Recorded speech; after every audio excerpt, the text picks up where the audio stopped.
সব কিছুই আল্লাহর হাতে। আল্লাহ ছাড়া কেউ তোমাকে সাহায্য করতে পারবে না। আর আল্লাহ যদি তোমাকে কোনো বিপদ স্পর্শ করাতে চান, তবে তিনি ব্যতীত কেউ তা থেকে তোমাকে উদ্ধার করতে পারবে না। তাই তার কাছেই ভিক্ষা চাও, দিন রাত সব সময়। এটা ভেবো না তুমি যা করছো তা কেউ জানে না বা দেখে না। তুমি পাপ করার আগে ডানে বামে তো দেখছো, কিন্তু একবার আসমানের দিকে দেখছো না। নিশ্চয়ই আল্লাহ সব কিছু শোনেন, সব কিছু দেখেন। এদিকে ওদিকে তাকিয়ে কি খুঁজো? আপন মানুষকে? তবে আকাশের দিকে তাকাও। আল্লাহ ছাড়া তোমার কেউ আপন নয়। তিনি ছাড়া তোমার মেঘে ঢাকা মনের আকাশটাকে কেউ বুঝবে না। বিপদে পড়েছো? 2 রাকাত নামাজ পড়ে আল্লাহর কাছে সাহায্য চাও। আল্লাহ ছাড়া কেউ সাহায্য করার ক্ষমতা রাখে না। গুনাহের আনন্দটা সাময়িক, কিন্তু গুনাহের শাস্তির তীব্রতা ভীষণ ভয়াবহ। কি নিয়ে এত অহংকার করছি আমরা? এই পৃথিবীতে যা কিছু রয়েছে তার কোনোটার মালিক তো তুমি বা আমি নই। কবরের বাস পচার আগে পচে যাবে তোমার দেহ, তাহলে কিসের এত অহংকার? যে ভুল স্বীকার করে সে ছোট হয় না, বরং তার সম্মান আল্লাহ স্বয়ং বাড়িয়ে দেন। মানুষ তার জ্ঞানের পরিচয় দেয় তার কথায়, যোগ্যতার পরিচয় দেয় তার কর্মে, আর তার নিজের পরিচয় দেয় তার ব্যবহারে। এই পৃথিবীতে নিজের জীবনের চাইতে যদি কাউকে ভালোবাসতে চাও, তাহলে তোমার রবকে ভালোবাসো। বিশ্বাস করো, তুমি হবে প্রকৃত সুখী। কারণ মানুষের মুখ পৃথিবীর একমাত্র জায়গা যেখানে বিষ আর অমৃত একসাথে বাস করে, আর সেই মানুষগুলোই তোমার জীবনের বড় কষ্টের কারণ হয়ে দাঁড়ায়। যে ব্যক্তি অন্যের দুঃখ কষ্ট উপলব্ধি করতে পারে, সে কখনো অন্যকে কষ্ট দিতে পারে না। যখন দেখবে তোমার ঈমান নড়বড়ে লাগছে, এমন সময় তুমি তোমার শুরু থেকে শেষটা ভাবো। কিভাবে তুমি এই পৃথিবীর বুকে এসেছো,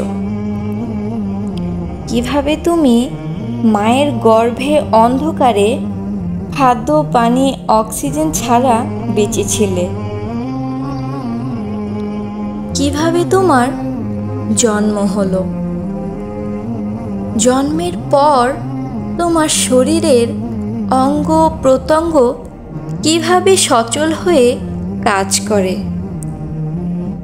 তুমি শব্দ দ্বারা কথা বলে মনের ভাব প্রকাশ করো।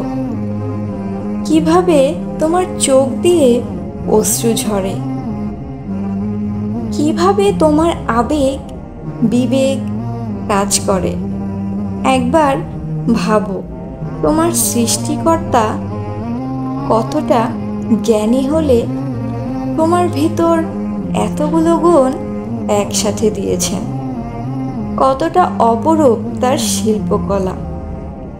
তেমনি তোমার চারিদিকে তাকালে দেখতে পাবা তোমার থেকেও ভিন্ন আরও কত কিছু আছে এই পৃথিবীতে। এটুক ভাবলে সৃষ্টিকর্তাকে এক নজর দেখতে মনটা ব্যাকুল হয়ে ওঠে। একবার অনুভব করেই তো দেখো তাকে, দেখবে ঠান্ডা বরফের মতো শীতল হয়ে যাবে তোমার হৃদয়। তোমার এই ভাবনাই খুশি করে দেবে তোমার রবকে। তোমার কথায় কথায় সুবহানাল্লাহ, আলহামদুলিল্লাহ বলার চেষ্টা করো, আর দেখো তোমার রব খুশি হয়ে তোমার উপরে রহমতের বৃষ্টি বর্ষণ করবে। যা তুমি পেছনে ফেলে আসবে তার দিকে আর হাত বাড়িও না। তবে স্মরণে রেখো, কিছু জিনিস স্মরণে থাকাটাও ভালো, যেন দ্বিতীয় কোনো ভুল না হয়। যেন কি কাপড় দিয়ে শরীর সাজানো অনেক সহজ, কিন্তু আমল দিয়ে নিজের আত্মাকে সাজানোটা অনেক কঠিন। মনে রেখো, তুমিও একদিন বৃষ্টিতে ভিজবে রাতের পর রাত, শত শত লাশের মাঝে কোনো এক কবরস্থানে। তাই তোমার জীবনে যে সময়টুকু বাকি আছে সেটুকু ত্রুটিমুক্ত রাখার পরিপূর্ণ চেষ্টায় লেগে যাও। তোমার অতীতে যা হয়ে গেছে তা আল্লাহ ক্ষমা করে দিবেন। আল্লাহর রাসূল বলেন, তোমরা অসুস্থতার আগেই সুস্থতার মূল্যায়ন করো, আর তোমরা জীবিত অবস্থায় তোমার মৃত্যুর জন্য প্রস্তুতি নাও। আল্লাহর হাবিবের প্রতিটি উক্তি বাণী কতটা যুক্তিযুক্ত ভেবেছ কখনো? যদি না ভেবে থাকো তবে আজ ভাবো, দেখবে তোমার আখিরাতটাও সুন্দর হয়ে যাবে। জানো কি, তওবা করে ফিরে আসলে আল্লাহ পূর্বের গুনাহগুলো নেকি দ্বারা পরিপূর্ণ করে দেন। ইয়া আল্লাহ, অফুরন্ত শুকরিয়া তোমার দরবারে এখনো যে আমাদের সুস্থ রেখেছ, আমাদের ইবাদত করার সুযোগ দিয়েছ। আমরা যতটা আল্লাহকে ভালোবাসি তার চেয়ে হাজার বা পরিমাণের তুলনায় আসবে না এমন আল্লাহ আমাদের ভালোবাসেন।